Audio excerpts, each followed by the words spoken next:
So hello everyone, hope you're doing and welcome back to my channel. Today we are at the last day of the May Leetcode challenge. It's the day 31st of the May Leetcode challenge, and yeah, finally we are done with it. And again, we have a million question in front of us. So congratulations to all those who have maintained their pace till now. And even in case you were not able to do, I will say don't get disappointed. See, these are the challenges to make you regular, right? So even if you can't solve something, just try to understand what was the topic in that. And I will definitely not say that all questions in Liquid are solvable. Okay, there are definitely some questions which are tricks and in which tricks are all right. Until you know that trick, you cannot solve it, right? So that's not about what it is. Okay, you need to learn something new every day. That's what it is, right? So here we are with a medium level final question for the May Delete Code challenge, and let us see what the question is. Okay, I will rate it as it's a really good question for a competitive. For example, if you are a fresher and like if the company is coming to hire you in your college, I think this kind of questions you can expect. Okay, if it's a normal company, then yeah, it's just a normal question. You know, you can optimize it further, but yeah, even the basic approach will work here, right? The brute force approach. So let us see what it is. So it's question 1396. Design underground system. Let me increase the font size. Yeah, design underground system. So they have mentioned it's a railway station, right? What happens is when the user enters, ID is allotted to it. Okay, the ID is allotted to the user. Which station is entering from is noted, and the time is coming to the station is noted. And similarly, when the passenger goes out of any, like for example, he travels from station A to station B, and station B when he goes out, again these things are recorded. Okay, what was the ID of the passenger? In which station he left? He got out of the train, and at what time? Okay, for example, see, this is the check-in timing. See, check-in, check-out means you can just think it check-in, check-out time of the train in that station. Okay, whichever we say it, they have not specified it. But remember, whenever the user enters, he boards the train. Okay, whenever user enters the station, he boards the train. Similarly, whenever user leaves the station, that means he has come out of the train. That is what we have to assume and we have to follow, right? So this check-in, check-out time basically refers to the station check-in, check-out times. At the same time, check-in, check-out times for the train, right? So yeah, this second time, see, this is the underground class function, underground system class, which we are going to implement, right? So what happens is, see, this first function is a check-in function. Okay, it tells that user with this particular ID checks in at this particular station. Okay, this particular station at time t. Okay, these are the things given to us. We'll store it in our, see, these are the inputs, right? Which how we are going to store it, that is upon us, right? Anyway we can do it. They've just given some hints. A customer is ID. Okay, you can just go through these things. Okay, these are just basic things, right? A customer can only be checked in at one place at a time. Okay, they have mentioned it. It's a nice thing. Okay, there won't be any ambiguity if these things are followed, right? Next comes the checkout time. So, for example, the check-in happened at station A. Now the person is traveled to station B. Now from station B he's leaving, right? From the train he's leaving, and from the station also he's leaving. That means this particular user ID, which already checked in some other station, is now leaving at this particular station at time t. Okay. So if we subtract this t from this t, we'll get the time it took to travel from this station to this station. Okay, that is the basic idea of this whole question. Okay, this whole question revolves around that. Okay, a customer with this ID equals, yeah, checks out from the station, yeah. So next comes the idea of getting the average time between two stations. Okay, this is a from station, this is a two station. Now we see the check-in time we know, the checkout time we know. See, we know the check-in station, we know the checkout station. So basically what we can do is we can get an idea of how much time it takes to travel from one station to another, right? So that is what is being asked in this particular function. Okay, they are giving us the check-in station, they are giving the checkout station. Okay, we have to return the average time it takes to travel between the two stations. Now you will be wondering what is this average time. Okay, if we subtract, if we subtract the sorry, if we subtract this from, if we subtract this from this, okay, we are going to get directly the answer, right? But why this average thing is coming? The idea here is, see, more than one person can travel from this station to this station, right? So what they are saying is, if more than one person travels, get the duration of traveling from A station to B station and take average of that. That is what they are referring to average time. Okay, it takes to travel from station A to station start and end, right? The average time is computed from all the previous traveling times from station A to station B that happened directly. Meaning a check-in at station, see, they have clearly mentioned meaning a check-in at station, start station, followed by checkout at station and station. Okay, that's what they are doing. So what we have to do is, uh, you know, keep calculating the, see, once you know the user A bought at station A and he's leaving at station B. So take the time and save it some way. Okay. Similarly, do it for all the persons who are traveling from between these stations and take their average. That is the basic idea, right? And one important thing here is, Yeah, this is what is very very important. Okay, the time to travel from station to end station, start station to end station, may be different from the time it takes. That means from A to B, whatever time you're taking, did not be the same for B to A. Please understand this point. The time it takes from travel from station A to station B need not be the same for the reverse journey. That means from station B to station. Okay, it need not be same. That means you have to make algorithm which do not take this factor into consideration. Okay, so they have mentioned one good thing here. There will be at least one customer that has traveled from start station to end station before the average time is called. Okay, so for example, see, whenever this function is called, it will be passing a start station and end station, right? So there should be at least one passenger who should have traveled within them. Only then we can get the answer, right? Otherwise there's no way we can get the answer. So they are ensuring that there will be at least one customer who has traveled between those two stations before the average function is called. Okay, before the function is called to return the average time, right? Yeah, that is the basic idea. You may assume for all calls for check in, check out, methods are consistent. If a customer checks in time T1, then checks for time 2, then T1 will definitely less than T2. Okay, so that means there won't be any ambiguity. Okay, all events are happening in chronological order, right? These are some of the examples given. The way they have given it, it will be difficult to trace it, right? So we'll just focus on the code here. And remember one thing: the best part here is C. The total number of stations in this whole system is going to be between 1 and 10. Okay, inclusive of both the numbers, is going to be between 1 and 10. That means you can store it in any way. So initially when I was seeing this question, the first thing that came to my mind is I can use a 2D array. Okay, in the horizontal side I will write the from stations, in the vertical side I will write the two stations. Okay, that is one way of doing it, but that will lead to a lot of wastages, because see, if we may not travel from each station, from stations to each station, from the two stations. Okay, so there will be some wastage there. So what approach I followed is I will be using a dictionary. Okay, so how I am using a dictionary, I will just show you quickly. Okay, so I have two dictionaries involved. See, the init function in Python refers to the constructor. Okay, so this is the constructor. This will be called only once before the class is created. Okay, after the class is created, this will be called only once. Okay, after that it cannot be called. Yeah, so first is the IDD function. This is basically ID. I have just repeated the last letter because to distinguish from the input given. Okay, similarly this is the from. I've just repeated the last digit, so two m's are there, just to distinguish from the input which is giving windows, right? So yeah, the ID and the from, these are dictionaries. Okay, what a dictionary means? It means basically that we will be mapping to values. Okay, from dictionary means it maps to values, right? A key is mapped to a value, right? So how I'm using, I will just show you. See, for storing ID, first of all, I'm using it. See, this is the check-in function, right? Check-in function, these are the parameters given: the ID, the station at which the check-in happened, and the time at which check-in happened, right? So what I'm doing is I am using the ID as the key and the other two values as the value of that particular key. Okay, this station, the first value is the station name, that is the 0th value is the station name, the first value is the time at which the check-in happened. Okay, so remember these things.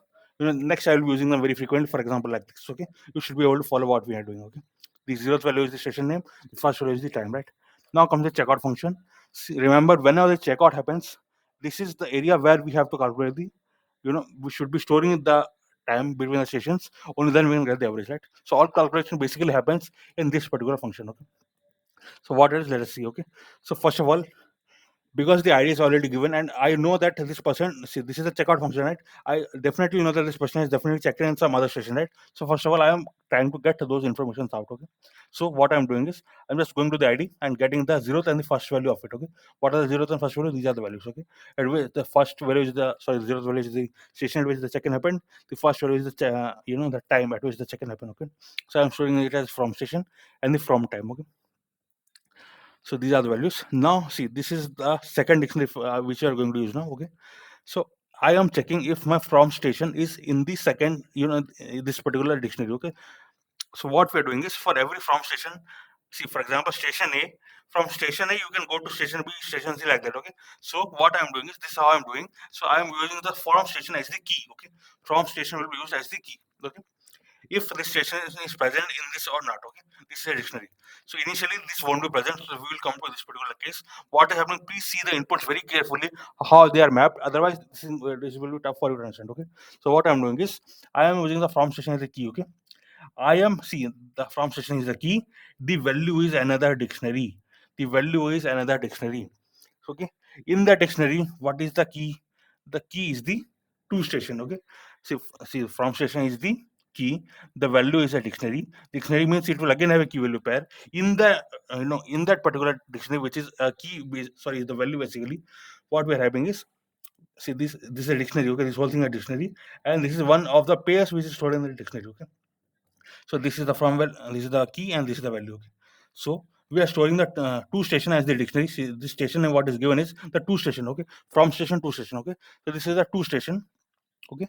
And what is value? This value is going to be the t minus from that. That means the time which took from travel from this station to this station is being stored as a zeroth value, okay. And the number of users who travel from that, okay, is being stored here, because see, for calculating average I will have to divide by something, right? Total, see, the average means sum of the values divided by number of values, right? So so this is where I am doing that, okay. This value tells me how many users travel there, okay. So because this is for the first user, so I am storing it one, okay. So this will tell me how many users traveled, okay. So this I'm storing, okay. That is the first case, okay. Next time when this function is called, for example, in first case I'm traveling from A to B, okay. In the next case, suppose I travel from A to C, okay. Now see, A is there, okay. This is the from station. From station is present here, okay. I am traveling from A to C, but previously we traveled from A to B, okay. So A is present, but B is, for example, C is not present, okay. So we will come to this case, okay. We'll come to this else, okay. See, it's basically checking if the two station is present in this or not, okay. If the two station is also present in this or not. If we are going from A to B again, then this will be the case, okay. This will be executed now. If you're second time traveling from A to B, but if you're traveling from A to C, that means A is already cached here, okay, but C is not cached. So we'll come to this condition. What is that? See, this till here it is cached. So this is what we're going to add extra, okay. So this is what we're going to add extra, okay. So for this particular dictionary, I am making it as a new key, okay. This is the new key, and this is going to be the new value for it, okay. So this is the new key. What is new value? Its new value is again the same as, see, whatever you're seeing here, this is the same as here, okay. So because we are traveling from A to C for the first time, what I'm doing is I'm just caching the time which we took from traveling from this station to this station, okay, and the number of times the user traveled here, okay. Initially it will be one, okay. We will come to this if we are traveling from the from station to station for the second or more than that, okay. For example, I'm again traveling from A to B. I have already traveled once. This is the second, third, or similarly, more than once we are traveling, okay, to that station, okay. What will happen is this is also cached, okay. At the same time, this two station is also cached, okay. This, see, remember, this is the two station, okay. The two station is also cached, okay. So this is the case where the two station also cached, okay. So what will happen is, see, these values are already present in that, okay. This time is, sorry, this time is already present. Yeah, this is the time which is already present, and the number of times it being traveled is already present, okay. So what we'll do is, see, the zeroth value refers to this time, okay. This time, similarly, the first value refers to how many passengers already travel there, okay. So what we're doing in the zeroth value, we're again adding the time for the current journey, okay. So we have traveled it already, but from the current journey, how much time it took, that we are adding, and we are incrementing the number of passengers traveled by one, okay. This value is being incremented by one to tell how many passengers already traveled, okay. So this is what is happening here. Finally, we're coming to the get average function, okay. In get average function, they are saying this is the, okay, from value, and this is the to value, okay. So what we'll do is, see, in our self dot from, we'll use the from value, then we'll use the to value, okay. Then we use the to value. Then comes to the zeroth parameter, okay. What is zero parameter? Zeroth parameter tells me the total time to travel from these stations, okay. The sum of all such times for how many whatever the number of users that traveled, this is the sum, okay. This tells me the total sum of time it took for all the users to travel from this source station to this end station, okay, divided by the total number of passengers we travel, okay. How to get that? See, this thing is same. We are taking the first index of it. What is the first index? It tells me the number of passengers traveled. See, this is where we're adding, okay, for each passenger. So what we are doing is total time it took for all passengers to travel from station A to station B divided by number of passengers that travel from station A to station B. That is how we are going to get the average. If I run this quickly, you'll get to see that it's clearing all the test cases. It's getting accepted also. It's really fast also. So what I will do is I will give you the solution in the comment section.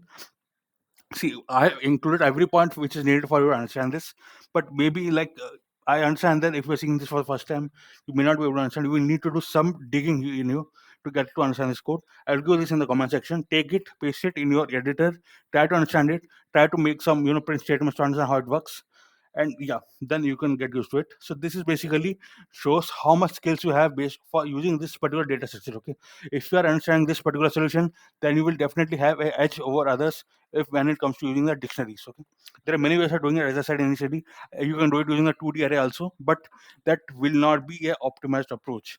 This will be a really optimized approach, because see, we are only showing those data which we are traveling from. Okay, if you use a 2D array, it will have a particular index will be there for every station to every station. Okay, but we may not be traveling between them.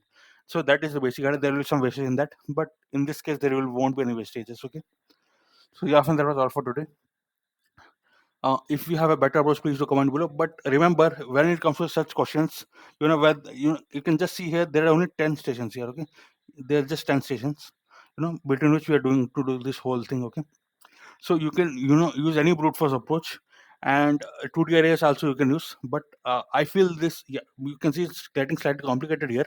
But if you are used to this kind of data structure, you can definitely do it. 2D array will be much simpler, I hope. But yeah, friends, it's upon you and upon the situation in which you are coding. Okay, but definitely expect these kind of questions in your coding rounds, especially if you are a fresher and going to join your first company. Okay, definitely expect these kind of questions.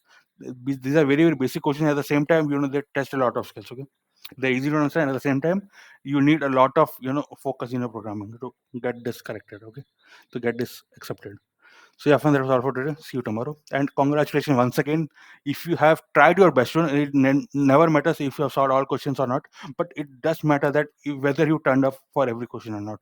That is what is really important, and that's what I really appreciate. Right. So thanks a lot. See you tomorrow.